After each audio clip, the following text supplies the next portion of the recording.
جب بھی میں یوں کرتا ہوں نا مجھے ایک لطیفہ یاد آتا ہے، کیا کروں؟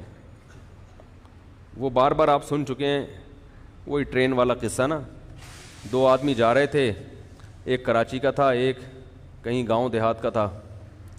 یعنی کراچی کا مطلب کوئی شہری بندہ تھا. تو وہ اس سے جو ہے نا سامان نہیں اٹھتا. جب بھی وہ کراچی والا برتھ پہ سامان رکھنے کی کوشش کرتا، وزن زیادہ تھا، اٹھتا نہیں. تو وہ ایک پنجاب کے کسی دیہاتی تھا، وہ فوراً اٹھا کے رکھ دیتا اور اس کو تانا دیتا، لسی پیا کرو لسی، یعنی تمہارے بازو میں تو جان ہے نہیں.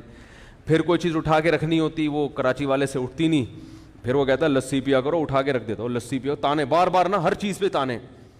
اب اس کو یہ شاطر دماغ نا، اس کو کہا بہت بےزتی ہو گئی ہے. تو اس نے اس سے کہا، ایک ایسے ہی نا ڈرامہ کرنے لگا کہ یہ ویٹ نہیں اٹھ رہا مجھ سے. تو اس نے اٹھا لیا، کہاں رکھنا ہے؟ تو ٹرین نہیں جو کھینچتے ہیں زنجیر، تو ٹرین رک جاتی، کہاں ادھر لٹکا دو. اس نے لٹکا دیا اور پھر تانا دیا، لسی پیا کرو لسی. ٹرین رک گئی، گارڈ آیا، جرمانہ. بھائی کس نے روکی ہے؟ بھائی اس نے روکی ہے جو لسی والا ہے نا.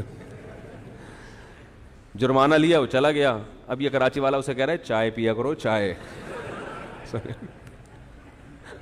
ہر چیز جو ہے نا یہ ڈولوں سے نہیں ہوتی، کبھی کبھی تھوڑا دماغ بھی استعمال کرنا پڑتا ہے. جیسے چائے سے دماغ تیز نہیں ہوتا، یہ ذہن میں رکھیں.